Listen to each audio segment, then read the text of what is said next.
প্রফেটরা তো পারফেক্ট, আমরা তাদেরকে আইডল হিসেবে দেখি। আহ, তো ধরেন আমি প্রফেট মুসাকে আমার আইডল হিসেবে দেখলাম। সো এই ক্ষেত্রে কি ওই হিসেবে কি আইডল হিসেবে কি নেওয়া যাবে কি নেওয়া যাবে না?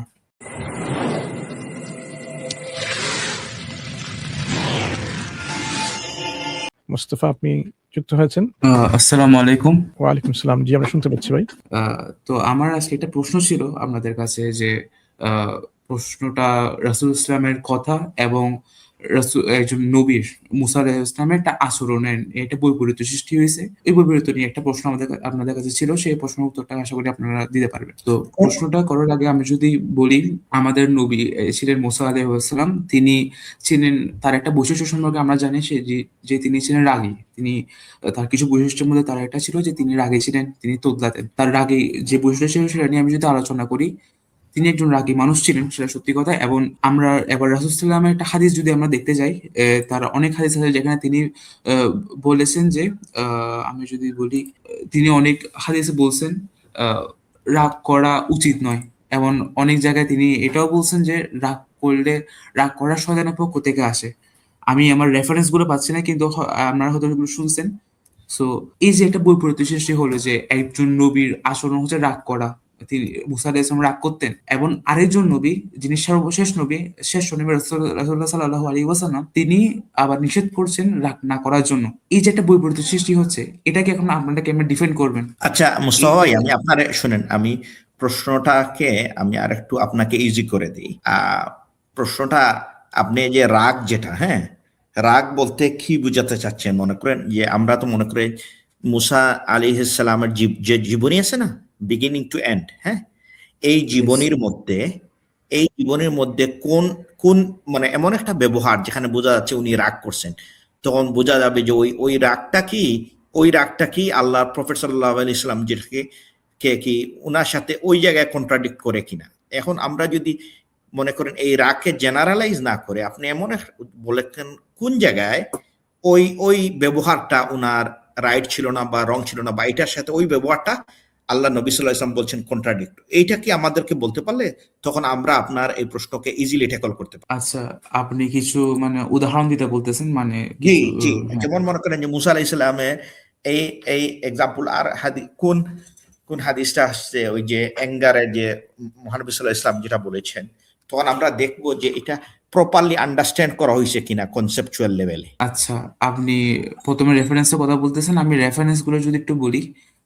প্রথম যে রেফারেন্সটা আমি বলছিলাম, অ্যাঙ্গার কামস ফ্রম শৈতান, এটা রেফারেন্স হচ্ছে সূরা হাদিস নাম্বার 4784। পাশে দিকে যে হাসান লেখা, এটা আমি মানে জানি না যদিও।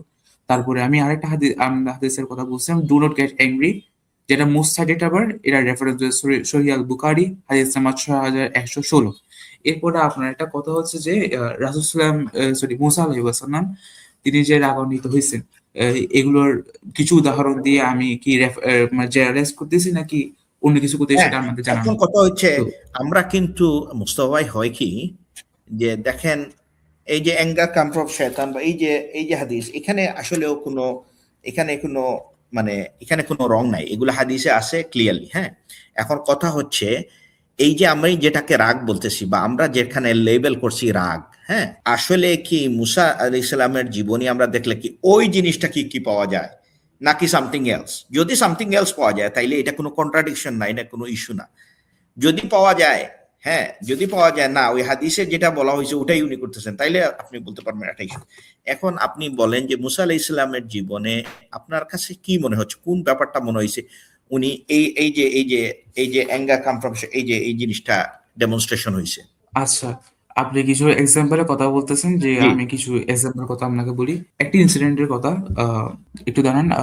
আচ্ছা, হ্যাঁ, মুসা আলাইহিস ইসলামের একটা ঘটনা আমরা শুনছিলাম। তিনি যখন তওরা রিসিভ করছিলেন মাউন্ট সিনাইতে, তিনি এটা নিয়ে ইসরায়েলীদের কাছে গিয়েছিলেন, ওনার জাতির কাছে গিয়েছিলেন। তখন তিনি দেখলেন তারা একটা কালফকে ওয়ার্শিপ করতেছে, মানে কালফকে তারা পূজা করতেছে। তিনি ওই জায়গাটাতে রাগান্বিত হয়েছেন, নাম্বার ওয়ান। এরপরে আমরা আরেকটা ঘটনা শুনছিলাম। এটা এটা কি- এই ঘ- আমি এখন যে ঘটনা বললাম সেটা কিন্তু কোরআনে স্পষ্টভাবে লেখা আছে। কোরআন রেফারেন্স যদি আমি দিই, কোরআন 7 নাম্বার সূরা 150 ভার্স। তারপরে আরেকটা হচ্ছে স্ট্রাইকিং দ্য রক, মানে যখন মানে ইসরায়েলরা কমপ্লেন করছে এবং ডিসঅবে করছে, মুসা আলাইহিস সালাম একটা পাথর তিনি একটা ফোর্থ ওয়াটারে মানে স্ট্রাক করছেন, মানে আঘাত করছেন। আচ্ছা, এটা একটা রাগ প্রকাশের বিষয় বলতেছে। মুস্তফা ভাই, আমি ইয়েস একটা ইয়েস, এক্সাম্পল করে ধরি আর দেখি, আমার কাছে অবশ্যই উত্তর আছে, সারমত ভাই একটা উত্তর আমাকে দিবেন অবশ্যই। লেট মি, ইনশাআল্লাহ। না আমি আপনার প্রশ্ন বুঝতে পারছি। Okay, brother Samad, I have the summary of the question now. Okay, so brother, obviously he's saying that he read hadith from Prophet sallallahu alaihi wasallam saying anger come from Satan. Okay, so this, and then obviously he's saying if anger come from Satan, then when Musa alayhi salam, he was obviously demonstrating anger. Okay, so similar answer. And then obviously I asked him an example, and then he given an example to me where he said when Musa alayhi salam received Torah in the Mount Sinai, then when he came to his people and he became angry. Okay, so now the anger obviously from the hadith that shows that anger comes from Satan, and now obviously he is angry because people are worshipping calf. Now based on that he is saying, is he not that Musa alayhi salam following like satanic activity sort of thing? This is a conclusion. So this is obviously I would like to hear from you as well, brother. Jazakallah khair. Assalamu alaikum, brother Mustafa. I'll actually expand the contention for you. I'll make it even more difficult. The Prophet ﷺ himself became angry in the hadith. Now, if you go to the hadith when Umar ibn al-Khattab, radiallahu anhu, when he went to the Prophet and he complained to the Prophet from Abu Bakr, and the narrator, I think it was either Abu Huraira or Anas bin Malik, may Allah be pleased with all of them. One of them, I think. He said, فَغَضِبَ رَسُولُ اللَّهِ غَضَبًا لَمْ نَرَهُ قَطْ. He became so angry in a way that we have never seen before. So the answer to that is really simple, brother. The Prophet ﷺ and all the prophets of Allah subhanahu wa ta'ala, may Allah be pleased with them and have his peace on them. All of them would become angry actually when it's something that has to do with religion. So even this was a saying that was quite common amongst the Sahaba, may Allah be pleased with them. They would say, فَغَضَبْتُ لِلَّهِ وَرَسُولِهِ. I became angry only for the sake of Allah, for the sake of the Prophet. So becoming angry when it comes to religion, when it comes to Tawheed, for example, when it comes to somebody who's doing pure shirk and pure kufr, or somebody who is distorting the religion, for example, that's not frowned upon. It's not a problem. But becoming angry in the sense that you become angry for materialistic things, for worldly things, becoming angry with your brother because you have a dispute, that is refrained from. But for the sake of religion, it's not a problem. Mustafa ভাই, এটা খুব simply সারমাদ ভাই বলে ফেলছেন যে এইখানে যে anger, যেটা এই অ্যাঙ্গারটা বলতে কোন ধরনের অ্যাঙ্গার, একটা হচ্ছে যে রিলিজিয়াস পয়েন্ট অফ ভিউ থেকে, হ্যাঁ, যখন আর একটা হচ্ছে ম্যাটেরিয়ালিস্টিক পয়েন্ট অফ ভিউ থেকে। এখন প্রফেট সাল্লাল্লাহু আলাইহি সাল্লাম বা আল্লাহ নবীরা কখন অ্যাংরি হইতেন, যখন তারা কি দেখতেন যে মানুষ এত কিছু বুঝার পরে, এত জানার পরে, এত মেসেজ আসার পরেও যখন তারা সত্যটাকে ডিনাই করে। সো এখন কাজটা দেখেন, কাজটা হইল যে আল্লাহ নবীরা কখন মানুষের উপর অ্যাংরি হন, এটা এই জন্য জানা যে উনি টাকা পয়সা পাবে বা দুনিয়ার সেন্সে না। যখন তারা একটা মানুষ সে নিজের ক্ষতি করতেছে, কারণ কি সে নিজেকে ট্রুথকে অস্বীকার করতেছে, তার মানে হচ্ছে সে জাহান্নামের দিকে ধাবিত হচ্ছে। এই জন্য নবী রাসূলরা উনাদের স্বার্থ না, আমাদের স্বার্থে কথা বলতেন, উনারা আমাদের প্রোটেক্ট করতে যাচ্ছেন, এই জন্য অ্যাংরি হচ্ছেন। যেমন যে এরকম মনে হইতো যে তারা তাদেরকে মেরে ফেলবেন ইন কিল অফ গ্রিফ, মানে বুঝতে পারছেন, মানে এরকম হইতেন যে কেন মানুষ শুনতেছে না, বুঝতে পারছেন। তার মানে হচ্ছে অ্যাঙ্গার এখানে বলতে বুঝতে হবে কনটেক্সচুয়াল, যে অ্যাঙ্গার যেটা আমরা হিউম্যান সেন্সে আমার অ্যাঙ্গার হয়, ভালো কাজে হয়, খারাপ কাজে হয়। যেমন আপনি দেখাই, আপনি অ্যাংরি হইতে পারেন এরকম যে কেউ যদি ডিসিপ্লিন না মানে, অথচ এই ডিসিপ্লিনটা আপনি করছেন বা ঘরের জন্য, পরিবারের জন্য, এই অ্যাঙ্গারটা আপনার জন্য এটার কিন্তু ভালো আউটকাম। কিন্তু আপনি যদি এই অ্যাঙ্গারটা খারাপভাবে দেখান বা এমন একটা জিনিসের জন্য করছেন যেটা অ্যাঙ্গারটা কনটেক্সচুয়ালি এটার আউটকামটা ব্যাড, একটার আউটকাম ভালো আর একটার আউটকাম ব্যাড। এখন এই অ্যাঙ্গারটার আউটকাম কি, যে মানুষকে ফিরাইয়া নিয়ে আসা, আর আরেকটা অ্যাঙ্গার হচ্ছে মানুষকে ডিরেল করা। তাইলে দুইটা অ্যাঙ্গার দুই দিকে নিচ্ছে।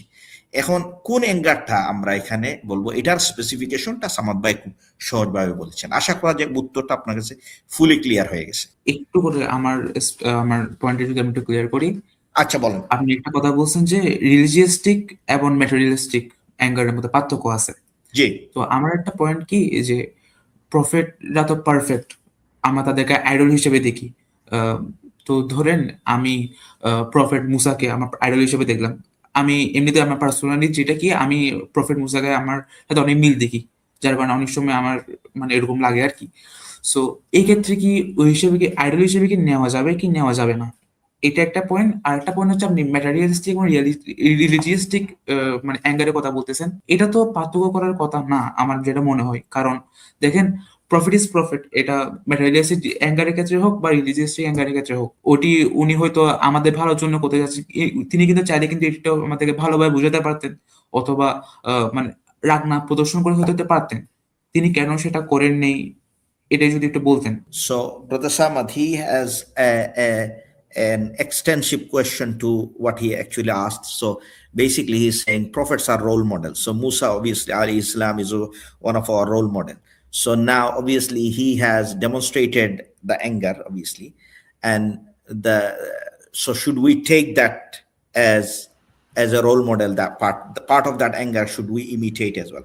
ইয়েস, আমি যদি আরেকটু বলি, মানে ধরেন আমার উপর শয়তানে মানে আমি এটা খারাপ কাজ করছি, আমি শয়তানের উপর রাগ হয়ে গেলাম, মানে আমি শয়তানের সাথে রাগ করতেছি, নিজের সাথে একটা রাগ করতেছি আমি। এই যে রিলিজিয়াস একটা অ্যাঙ্গার আপনি কথা বলতেছেন, ওরকম অ্যাঙ্গারটি করে কি আমাদের জন্য কি উচিত হবে, নাকি এটা শুধু প্রফেটদের জন্যই? Okay, so okay, Brother Samad. So he's saying, so let's say Musa alayhi salam was angry because they're worshipping calf after he received the Torah, and he was obviously telling people to worship Allah and submit to Allah, but obviously they're worshipping calf. So he showed the anger here. So is it befitting for us to do that? So that's the simple question on the first instance, inshallah. It should be taken in context, because the Prophet Musa alayhi salam, he was in authority. We are not people in authority, first of all. He had the knowledge that we don't have, since he's a prophet of Allah subhanahu wa ta'ala. Now, when we have knowledge, when we are in authority and somebody commits shirk and we are living in an Islamic system, then yes, we should hold them accountable, bring them to educate them and tell them what they have done. But what Prophet Musa alayhi salam, even when he became angry, what did he do? He didn't, he wasn't violent against anybody except his own brother, because he thought that he did things that he wasn't supposed to do, since he was the one in authority and he was lenient towards their kufr. So he didn't take his anger out on laymen, the illiterate, the jahil. He didn't do that, actually. He argued with them and he showed them why what they did was wrong. If you go to Surah Al-A'raf, I think it has about 8 pages, the story of the Israelites, and he tells them. Then he starts rebuking them, and he said, "Alam ya'idkum Allahu wa'dan hasana? Did Allah subhanahu wa ta'ala promise you? I'll give you a good promise. Did He take you out of enslavement or out of torment? Didn't He do this and that? Didn't He cross the sea or make you or assist you in crossing the sea?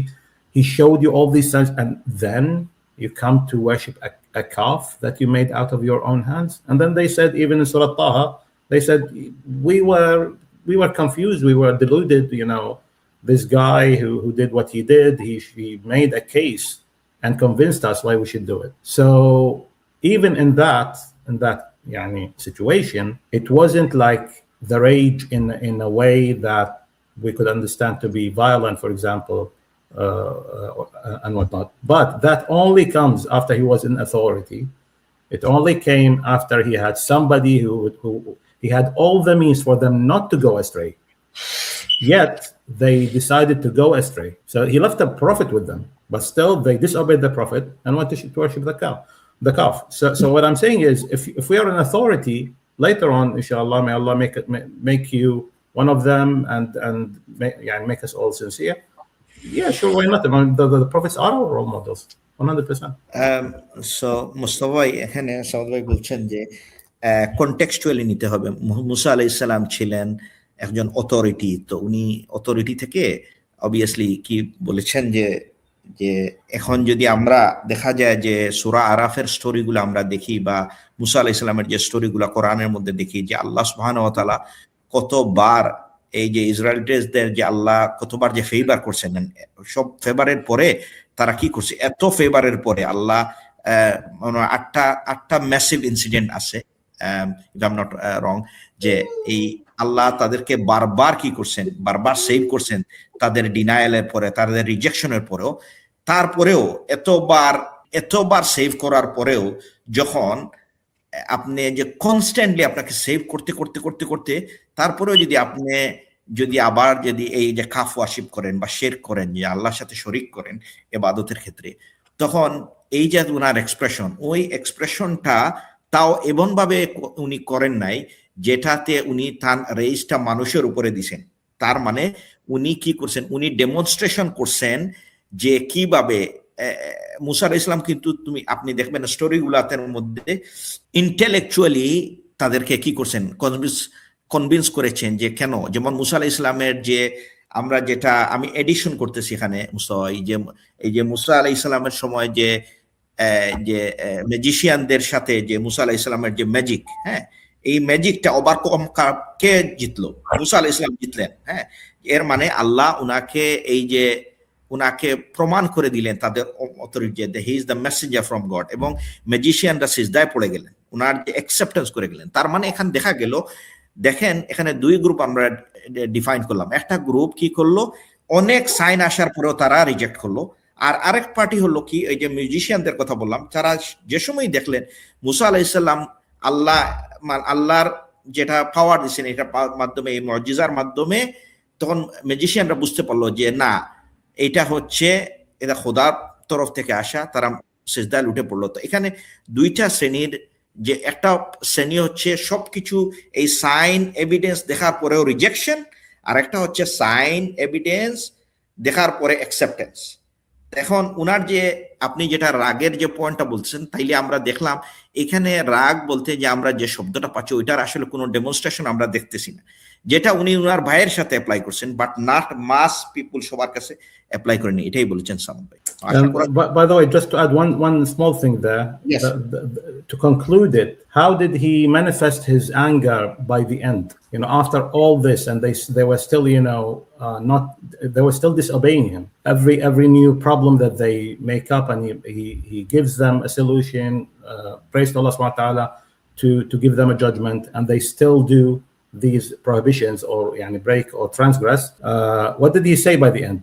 He said, قال ربي إني لا أملك إلا نفسي وأخي. He became despaired with them. He said, yeah, oh Allah, oh my Lord, I have nothing, I have no power except myself and my brother. فافرق بيننا وبين القوم الفاسقين. So judge between us and these people who are disobedient. They're not listening to me. And أفرق, when you take it in this is one of the conclusive words as well. فافرق بيننا وبين القوم الظالمين. Make a partition between us and judge between us. You could understand in two ways. So what did Allah subhanahu wa ta'ala tell him? He said, قال فإنها محرمة عليهم 40 سنة يتيهون في الأرض. So now it is forbidden for them. The land is forbidden. They will go in the wilderness for 40 years. They got their punishment. He was angry, but how did he take out his anger? How did he manifest his anger? He didn't pull them to the ground or started becoming violent or physical with them. So this is like one of the utmost, I think, situations or lessons in patience, actually, being so many years with people, being a prophet himself, one of the mightiest prophets, still he's being disbelieved and people are disobeying him, and all he has is to go to Allah subhanahu wa ta'ala and pray. Yeah. So Mustafa ভাই খুব shortest summary বলে ফেলি, যেখানে বলতেছেন যে উনার যে অ্যাঙ্গারের যে ম্যানিফেস্টেশন আমরা হলে, আচ্ছা একটা জিনিস আমরা এখানে মুস্তাফা ভাই আমরা নিয়ে আসি, শুধু অ্যাঙ্গার কি, অ্যাঙ্গার একটা জিনিস, আর অ্যাঙ্গারের ম্যানিফেস্টেশন বা অ্যাঙ্গার করার কারণে কি হয়, আমি রাগ করে কিন্তু এটা ঠুসি মারি আমি কাউকে, বা আমরা কাউকে স্টাব করে ফেলি, হ্যাঁ, এই একটা হচ্ছে অ্যাঙ্গার। আরেকটা হচ্ছে অ্যাঙ্গার হচ্ছে যে আমি তোমার উপরে অখুশি, এটা হচ্ছে একটা অ্যাঙ্গার, মানে আমি আসলে I didn't accept that from you. এই অ্যাঙ্গারটা আমি যদি বলি মানসুর ভাইকে, মানসুর ভাই আমি আপনার উপর অখুশি, এটা আমার একটা অ্যাঙ্গার, একটা সর্ট অফ এক্সপ্রেশন, কিন্তু এটা অ্যাকসেপ্টেবল হইতে পারে যদি আমি বলি ঠিক আছে আমি অখুশি বিকজ মানসুর ভাই আমাকে সুযোগ দেন নাই। কিন্তু আমি যদি এখন অ্যাঙ্গার হয়ে আমি মানসুর ভাইকে যদি পাঞ্চ করি, তখন কি আমি লাইন ক্রস করে ফেললাম? এই ম্যানিফেস্টেশন এটাই বলতে চাচ্ছেন সম্রাট ভাই, যে মুসা আলাইহিস সালাম যখন ওনার কমিউনিটির সাথে যখন এঙ্গেজ হলেন, দাওয়াত দিচ্ছিলেন, তারা এত কনস্ট্যান্ট ফেভার আল্লাহ যখন করতেছিলেন এবং কনস্ট্যান্টলি ওরা রিজেক্ট করতেছিলেন, তারপরে একটা সময় এসে মুসা আলাইহিস সালাম কি বললেন যে আল্লাহ, আমার ভাইয়ের ছাড়া আমার কারোর উপরে কোনো কন্ট্রোল নাই, কোনো অথরিটি নাই। হ্যাঁ, তার মানে কি উনি আল্লাহর কাছে সমর্পণ করলেন যে দেখেন এরা আমার কোনো কথা শুনতেছে না, এরা আমি এটা আল্লাহর কাছে উনি কি এটা ছেড়ে দিলেন। তাইলে এখান থেকে আমরা বুঝলাম যে anger itself is not something bad, এটার রিয়াকশন কি বা এটার ম্যানিফেস্টেশনটা কি হার্মফুল কিনা, সেটা হলে তখন আমরা বলবো এই অ্যাঙ্গারটা ব্যাড। আশা করা যায় উত্তরটা আপনি পেয়ে গেছেন মুস্তফা ভাই। আমার মনে হয় এখন ফুলি ক্লিয়ার এই ব্যাপারটা ইনশাআল্লাহ। Yes, আমি এখন fully clear. Thank you to Aziz bhai and Sarmad bhai for giving a pleasant answer to me. Assalamu alaikum. ওয়ালাইকুম আসসালাম।